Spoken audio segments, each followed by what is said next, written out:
Buenas noches, mis amados. En el marco de lo que nosotros progresivamente hemos ido avanzando como entendimiento espiritual y en la unidad que debemos construir como parte de la expresión de Cristo, pues hemos ido, creo yo, acertadamente identificando los temas, los puntos que tienen mayor relevancia y que necesitamos aclarar, porque muchos de estos puntos que no han sido aclarados, lastimosamente, amados, en otras generaciones y aún en la presente generación, pues han servido de tropiezo, digo yo, en lugar de aclarar, en lugar de servir de unidad, no, vemos que la irresponsabilidad y la mala praxis al predicar, pues están a la orden del día por todos lados. Yo a veces eh, veo, ¿no? Algunos predicadores que tienen renombre o fama y me pongo a escuchar un poquito de lo que hablan y yo digo, ay, Dios mío, no, Señor, ayúdanos porque así no la vamos a hacer. No nos alcanza la vida ni en esta generación. Y lastimosamente, pues sí, amados, sigue habiendo mucha oscuridad, ignorancia y muchas tinieblas todavía, sacadas lastimosamente de la mala interpretación de la Biblia, de la incorrecta y deficiente teología que muchos, pues digo yo, que se atreven, ¿no? Mi querido Willy, se atreven a predicar sin ningún tipo de responsabilidad o estudio. Entonces, bueno, aquí tenemos ya una presentación para entender de una manera más práctica, digo yo, esto que hemos estado hablando acerca de todas las expresiones proféticas en el marco del cumplimiento del día del Señor, bueno, de la obra cumplida del Señor.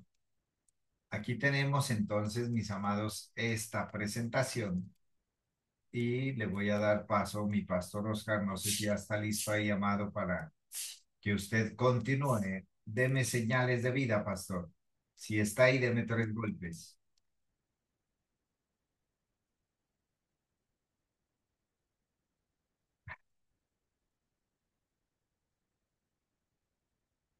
Aquí estamos, pastor. Buenas noches a todos. Ah, bueno, muy bien, pastor. Buenas noches. Buenas noches, Socorrito amada. querida, buenas noches. Justo a tiempo, ya estamos aquí en este abrebocas inicialmente y ya le estoy entregando al pastor para que él continúe con la clase. Siga, mi pastor, por favor. Sí, buenas noches, amados, a todos ustedes. Bueno, qué privilegio estar nuevamente con ustedes y como dice el pastor, todos estos temas están enfocados al juicio del año 70. Entonces, ¿por qué hemos traído estos temas de la mujer y el dragón? Y en este caso, el Evangelio Eterno, porque está centrado en los temas. Si usted me acompaña al libro de Apocalipsis, capítulo 14, versículo 6, me va a pedir a mi pastor, yo voy a estar en mi diapositiva y usted me va siguiendo, ¿vale? Ah, está bien, sí. Bien. Mire que leemos en Apocalipsis capítulo 14, versículo 6. Vi volar por el medio del cielo a otro ángel que tenía el evangelio eterno para predicarlo a los moradores de la tierra, a toda nación, tribu, lengua y pueblo, diciendo a gran voz, temed a Dios y dale gloria, porque la hora de su juicio ha llegado, y adorar a aquel que hizo los cielos, el mar y las fuentes y las aguas. Si leemos un poquito más abajo, permítanme, yo tenía aquí este libro, vemos que no solamente aparece un ángel, sino que hay 3 ángeles, ¿sí? Es lo que el apóstol Juan ve. Y, y dice el versículo 7, el versículo 8, otro ángel le siguió diciendo, ha caído Babilonia, la gran ciudad, porque ha hecho beber a todas las naciones del vino del furor de su fornicación. Versículo 9, y el tercer ángel lo siguió diciendo a gran voz, si alguno adora a la bestia y a su imagen y recibe marca en su frente o en su mano, él también beberá de la ira de Dios, que ha sido vaciado puro el cáliz de su ira, y será atormentado con fuego y azufre delante de los santos ángeles y del Cordero. Hasta ahí llegamos para entrar un poquito en contexto. Y vimos que Juan vio volar a tres ángeles. El primero habló del Evangelio eterno. El segundo habló de la caída de la gran ciudad de Babilonia, que también lo estudiamos. Y el tercero habló de la ira de Dios, y el mensaje de ellos fue dado a los moradores de Judea, naciones. Esa es la palabra, las naciones, a los moradores de aquel tiempo, a gente de las tribus, de las lenguas y de los pueblos, todos del primer siglo, que estaban bajo el dominio internacional del Imperio Romano. ¿Por qué? Porque claramente este Evangelio eterno tiene este mensaje. La hora del juicio ha llegado. La hora del juicio es inminente. Había llegado la hora. El volar en medio del cielo indicó que ese vuelo con el mensaje del Evangelio eterno iba dirigido a la mayor audiencia del primer siglo con el fin de que todos los habitantes de aquel entonces en la tierra de Palestina, lo escucharan. Que escucharan el Evangelio eterno que tiene que ver con juicio. No olvidemos esto, está en el versículo 16. Porque ellos no tenían el mínimo interés hacia el reino de Cristo.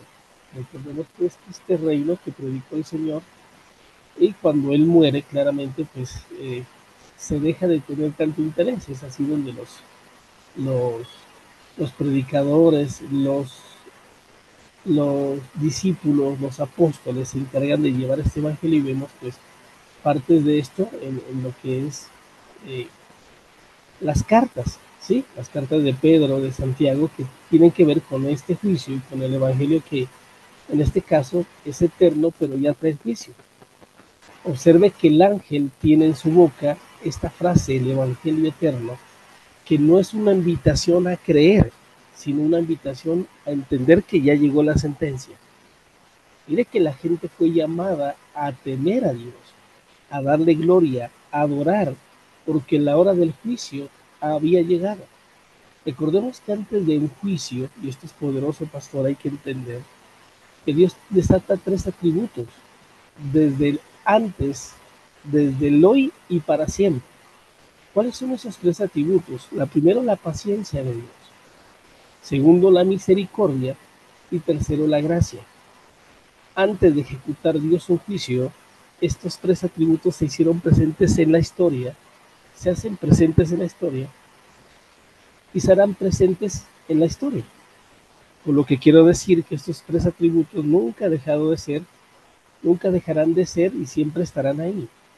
Para que Dios a una nación, para que Dios a una persona, para que Dios a un país, para que Dios a una ciudad, para que Dios a un reino, le decrete juicio, entendamos estas tres cosas que deben suceder: paciencia, misericordia y gracia. Los tres tienen una fecha de vencimiento en términos de tiempo. Recordemos que igual que Moisés, que predicó 120 años probando en la gente de aquel entonces la paciencia, la misericordia y la gracia, demostrándoles a ellos salvación, después de esto llegó el juicio. También lo hizo con Nínive, ¿cierto? Y lo hizo con los reyes, y lo hizo con Nabucodonosor, y lo ha hecho con todas las personas que estuvieron, como lo digo, naciones, reyes, reinos, involucrados en el Antiguo Testamento con estas tres cosas que no podemos olvidar, ¿sí? Tres atributos de Dios presentes en la historia que seguirán, han seguido y estarán por la eternidad, porque esa es la manera de Dios demostrar que antes de su juicio llegará siempre esto. Qué tremendo que este mensaje o el Evangelio eterno tiene la hora llegado, el tiempo llegado. Démosle gloria, honra y alabanza. Para que ya no hubiera paciencia ni misericordia, ni tampoco ninguna gracia de Dios.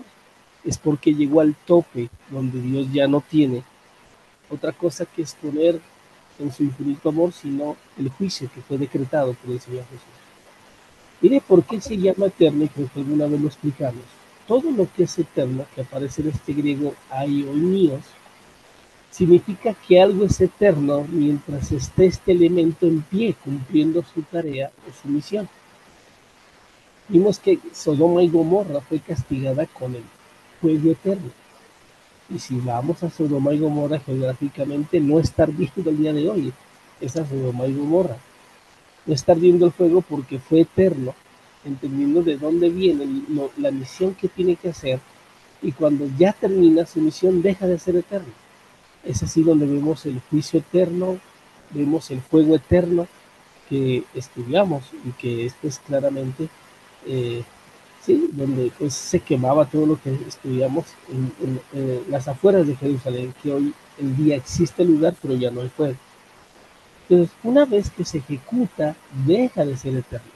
Y esto tan poderoso de este pasaje de Isaías 55:10. Porque como desciende de los cielos la lluvia y la nieve y no vuelve allá, sino que riega la tierra y hace germinar y producir, y da semilla al que siembra y da pan al que come, así será mi palabra que sale de mi boca. No volverá vacía, sino que hará lo que yo quiero y será prosperada en aquello para lo que lo. Cuando un mensaje de Dios, ¿sí?, o está en la boca de Dios, se convierte en eterno, porque esta continúa y repetidamente se está predicando el contenido del mensaje hasta que produce su efecto.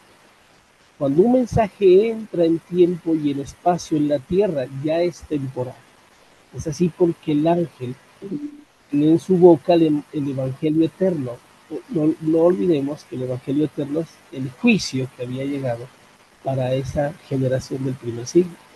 Ahora, ¿por qué entra en el tiempo y en el espacio y se vuelve temporal? Porque se queda cumpliendo la misión por la cual, dice el pasaje, Dios lo envió. Una vez que hace y gasta años o siglos publicándose, ¿qué pasa?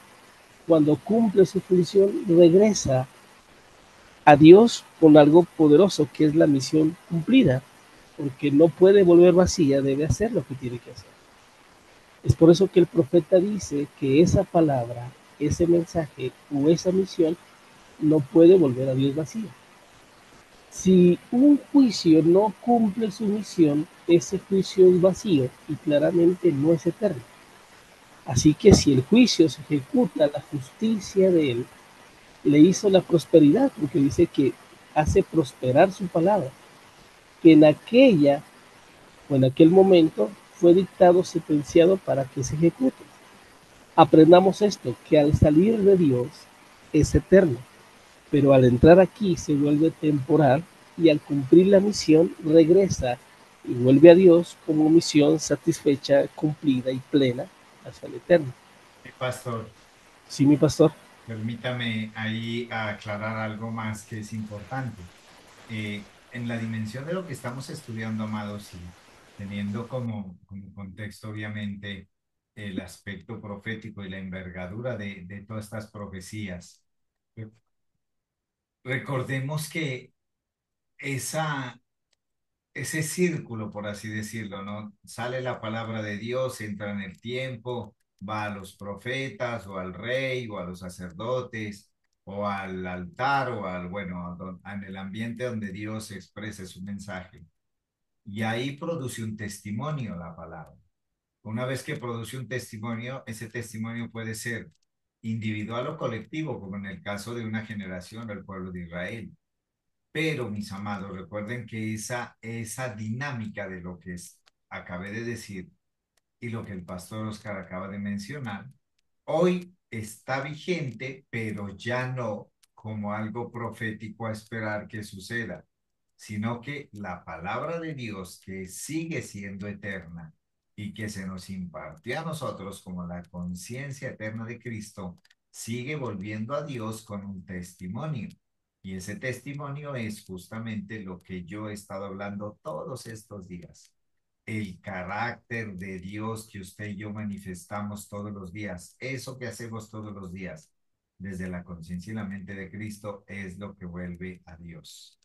Mis amados, díganme por favor, yo digo a alguien, si lo que está en la pantalla va a la par con lo que el pastor está hablando. ¿Sí voy bien? No, pastor, se quedó solamente en el Evangelio eterno. No me he dado cuenta.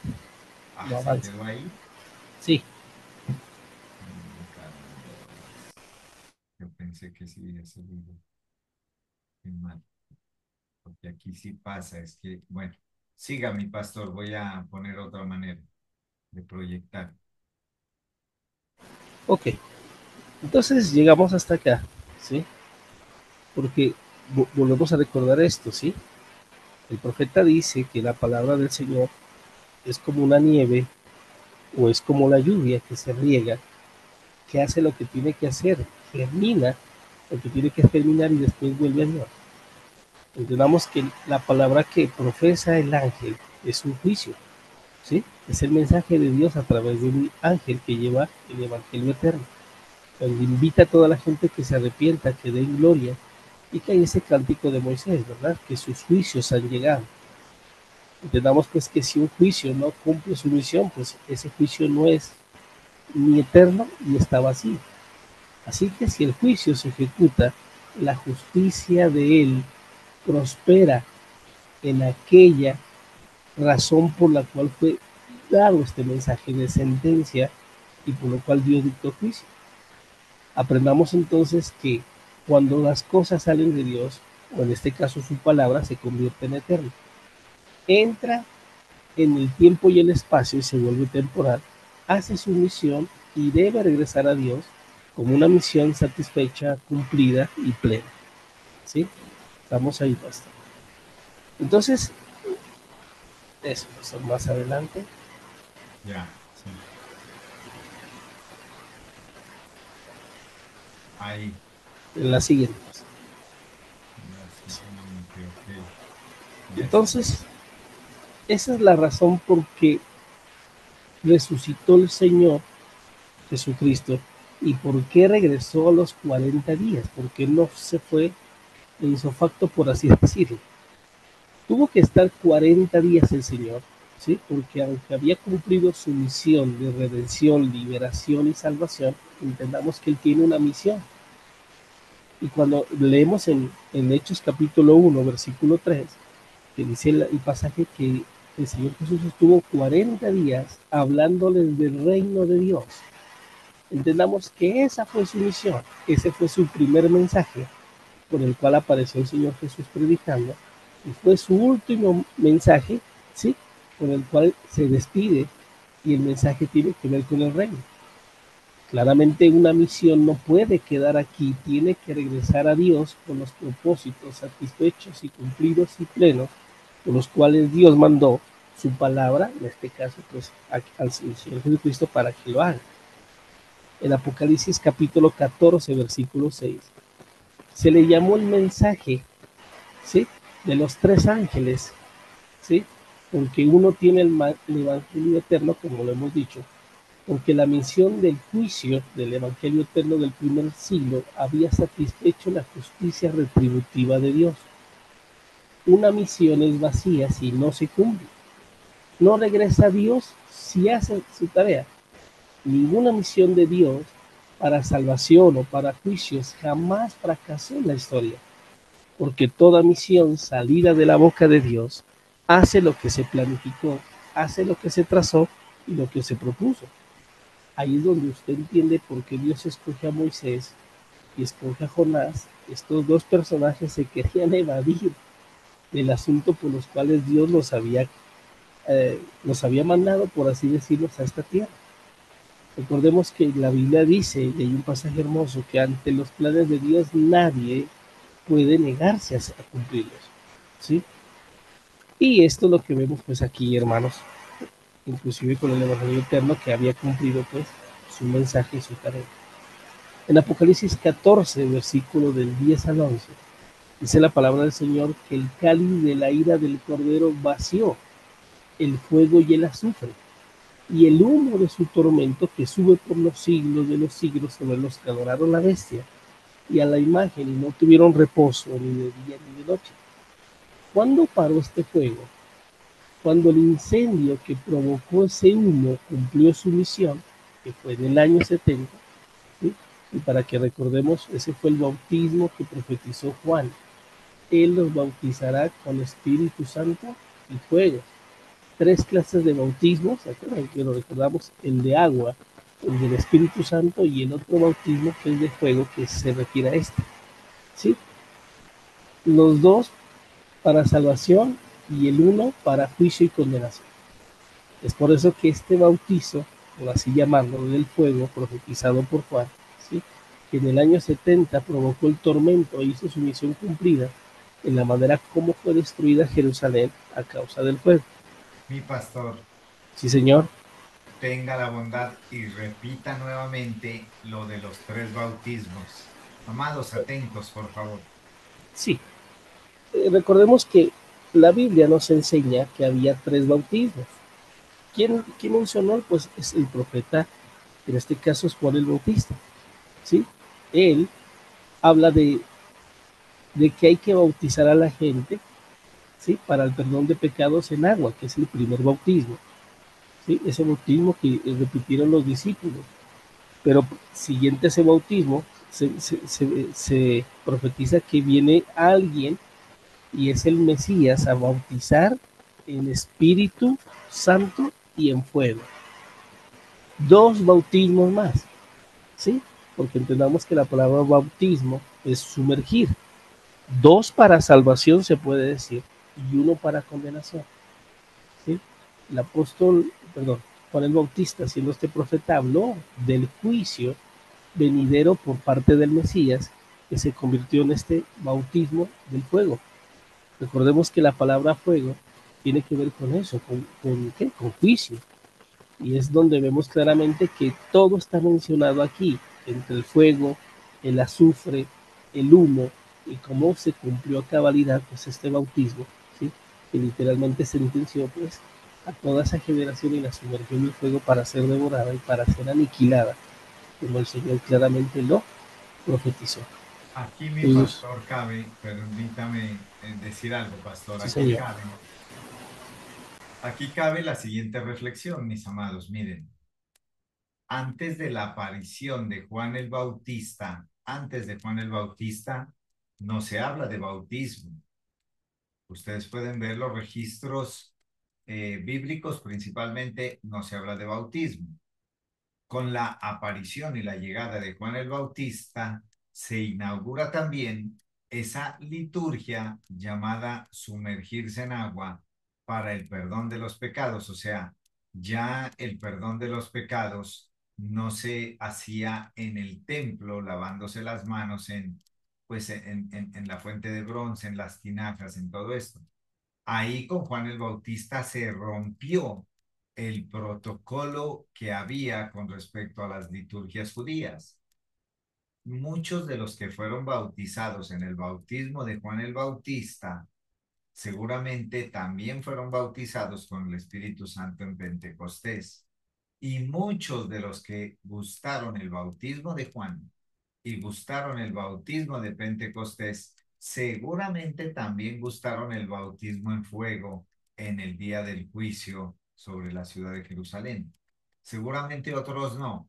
Por eso recuerden que cuando estudiamos Mateo 24 decía, cuando vean todas estas señales, cuando vean todas estas cosas, el que esté en Jerusalén, huya, porque será tiempo de angustia. Entonces, ahí está claro que ese tiempo que profetizó Juan el Bautista, que luego también lo confirmó Jesús, y que en el año 70 lo vemos a través de las páginas de la historia, pues tuvo este cumplimiento de que ese cáliz de la ira, pastor, que usted está hablando, pues se derramó ahí en la ciudad de Jerusalén, consumiéndola toda, y el fuego del incendio pues subió.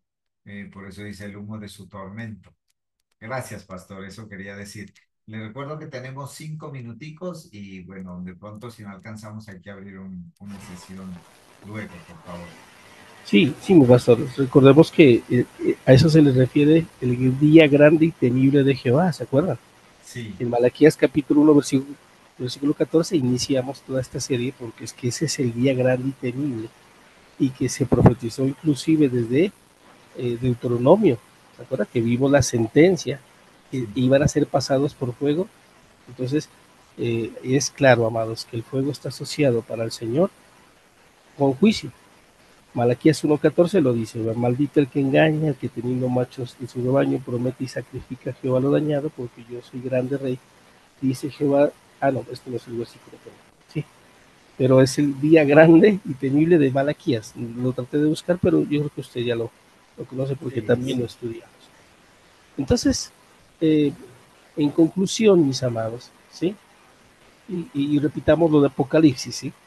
En Apocalipsis capítulo 14, del 10 al 11, dice que el cáliz de la ira del Cordero vació el fuego y azufre. Ve que está profetizado, ¿sí? Desde el Antiguo Testamento, en Malaquías, Juan el Bautista, y lo que hemos venido pues recalcando que nunca habíamos visto, ni tampoco se nos enseñó, que el Mesías con la ilousia y la paruxia venía a decretar juicio, ¿sí? Él vino como profeta para decretar juicio sobre la nación de Israel. Y claramente lo vemos aquí que ahora se hace realidad, por así decirlo, que es la ira del Cordero, ¿sí? Ya no es el Jesús hermoso que habla de amor, que habla de paz, porque Él viene ya claramente a decretar su juicio.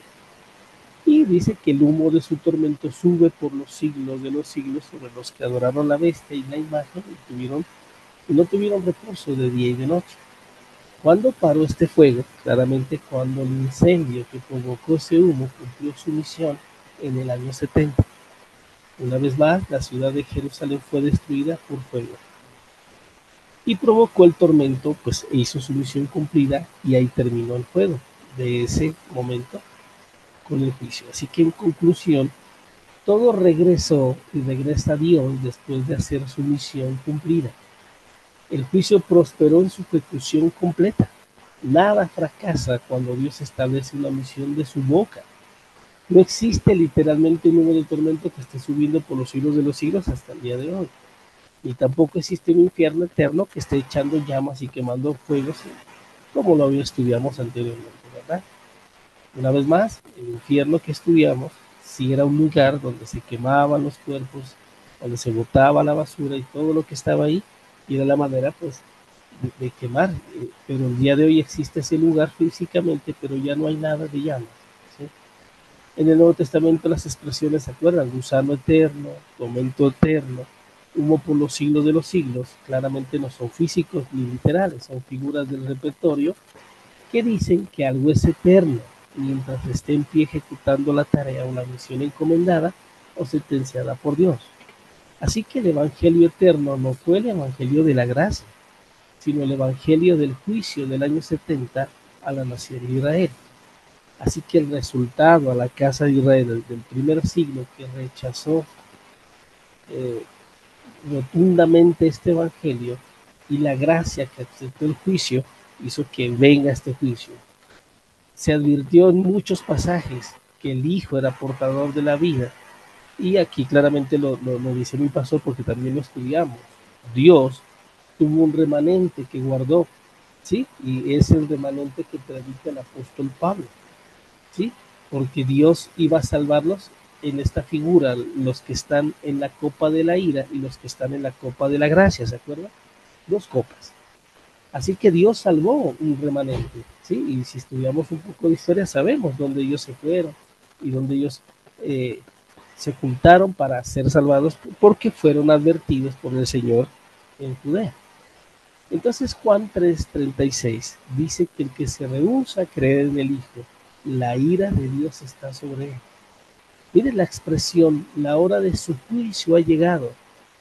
Fue sobre la destrucción del templo de Jerusalén y la matanza por las legiones romanas de 1,5 millones de judíos que vivían ahí antes del año 70. Para recordar, amados, porque este juicio se llevó de esta manera y por así decirlo sin piedad, porque Dios en la antigüedad mandó profetas para que la gente se salve de los juicios, pero el día de hoy, o en ese tiempo más bien, mandó a su propio Hijo, ¿sí? La expresión máxima de salvación fue Él, y por eso al rechazarlo, el pasaje lo dice: el que se rehúsa a creer en el Hijo de Dios la condena sobre esta persona ya estaba lista. Una vez más, mis amados, el mundo bajo el imperio romano fue enfatizado con la predicación del Evangelio de la Gracia. Pablo lo dijo en Colosenses capítulo 1, versículo 23, que el Evangelio se predicó en toda la creación debajo del cielo en ese entonces. El Evangelio eterno hizo la diferenciación porque el uno fue para salvación y el otro fue para condenación. Quien aceptó gracia fue libre de este juicio del año 70. Quien se rehusó en la gracia vino sobre el juicio de la ira venidera del Cordero, que ahora vemos que ya se cumplió. Así que, mis amados, esto es la enseñanza del día de hoy. Excelente, pastor. Muy bien, amados, tenemos unos minuticos en esta sesión. Si alguien desea preguntar, por favor, sus preguntas o comentarios. Aquí estamos atentos. Mi querida Vamos Luz a, Mari. vamos a seguir con los sellos, pastor. Los 7 sellos, que eso Sí, es poderoso, porque todo apunta a eso, a ese claro lugar, que sí. a ese momento y a todo lo que está ahí. Perfecto, excelente, pastor. Claro que sí. Socorrito, iba a decir algo. Sí, ¿qué era que le iba a decir, pastor? Cuando habla de, mire cómo las cosas se han tergiversado cuando habla de aquí que fueron sellados, habla del sello, ¿no? Ay, se me perdió el versículo. Sí, Mm, ay, qué pena. Donde habla que van a ser sellados para juicio. Y entonces de allí dicen que a nosotros nos van a sellar y que va a haber un, con la marca, con sí. la marca, sí. Ah, ya lo vi. Dice, y el tercer ángel los siguió diciendo a gran voz, si alguno adora a la bestia y a su imagen y recibe la marca en su frente o en su mano. Y de eso se ha hecho una teología. Sí, Y están, y la gente habla que ahora que ya vamos a ser marcados, que nos van a poner el sellito por donde yo no sé qué, que el chip, y un poco de cosas que la gente se ha inventado con ese versículo. Imagínense de lo que está hablando ahí. Eso era que quería comentarles. Sí, mi ah, pastor, quisiera hacer un aporte, ¿no? Hay claro. un Ujú. pequeño video que habla acerca de Flavio Josefo, está en internet y le aconsejo que usted lo vea. Porque Flavio Josefo. sí, Flavio Josefo, el escritor, cuando Ujú. entendemos, Historiador. Pues mi pastor, sería importante que nos comparta ahí en el grupo el enlace. A mí usted sabe que pues nosotros somos juiciosos, Yoli, Willy también, Socorrito, Luz Mari, mi mamá. Aquí este grupo es muy juicioso de esos Ujú. epígrafes, pues que de mirar videos o consultar. Entonces, pastor, por favor, sí, envíenos el y enlace ahí en el grupo, por favor. lo voy a buscar, pastor. Y era solamente para acuñar la frase que dijo la hermana. Sí, Flavio Josefo fue un comandante de un ejército con una rebelión eh, para, para combatir, digámoslo así, ¿a quién? A Roma. Pero después él se entrega, dice la historia, y los otros se mueren. Al entregarse se volvió porque tuvo una revelación y le profetizó a Diocleciano que iba a ser el próximo emperador. Y, y él se hizo realidad y él lo comenzó a tener acá. O sea, fue algo, en estos segunditos que aprovecho, fue algo que a los judíos no les cayó bien porque lo vieron de traicionero, ¿sí? Eso dice la Claro, historia. Pero él, encomendado por Dios, era el que apaciguaba las guerras y esto. Así hubo personajes ahí, personajes envueltos que se hicieron poner, por así decirlo, la La marca de la marca. bestia sí, por salvarse. Ah, ya. Y esa fue la gente que traicionó a sus propios compatriotas, porque es que no Ujú. olvidemos el juicio que vino para, y ahí fue lo que está escrito ahí. ¿Quiénes fueron los que fueron los detractores de seguir a Cristo y se arrodillaron a la bestia? Los que se vendieron pues a Roma con tal de salvar sus familias y sus hijos y delataron, ahí está la historia, pues a dónde estaban escondidos y todo esto, y eso es lo amén. que advirtió pues ese Los pasaje. entregaron a los que estaban amotinados, los Sí, señor. entregaron. Ellos son, no tienen nada que ver con usted ni conmigo, ni que le salió un lunar a alguien y al Gorbachov le salió un lunar, pastor, y ese era el anticristo. Pobre hombre, lunar en la frente, miren. No, ahí No tienen la manches, marca, un lunar. Entonces, eso no es así. O un Listo. microchip debajo del brazo, ¿no, Sí, pastor? no, no, no. El apocalipsis es cumplido para esa generación y ahí está. Ah, excelente, mis Sí, amados. mis Bueno, amados, un abrazo para todos. Bueno, gracias, pastor. Gracias a todos. Ahí estaremos compartiendo el enlace. Si lo quieren mirar, a ver, lo voy a buscar para que lo puedan ver. gracias. Sí, buen apunte, Yoli. Dice Yoli, a nosotros nos enseñaron que el que se dejaba marcar, pues estaba totalmente perdido. Pero pues hoy entendemos que no tiene que ver nada de eso. Aunque, Ah, digamos, bueno, ese será tema para otra discusión. La marca, hay una marca, sí, digamos, de aquellos que podríamos decir son sin Cristo, cual Judas, que van a la perdición, pero pues no estamos hablando de la marca de la bestia ni del anticristo, ni mucho menos. Muy bien, mis amados, hemos llegado al final. Muy agradecido con ustedes por la sintonía. Los espero Los mañana a espero las 7. mañana a las 7.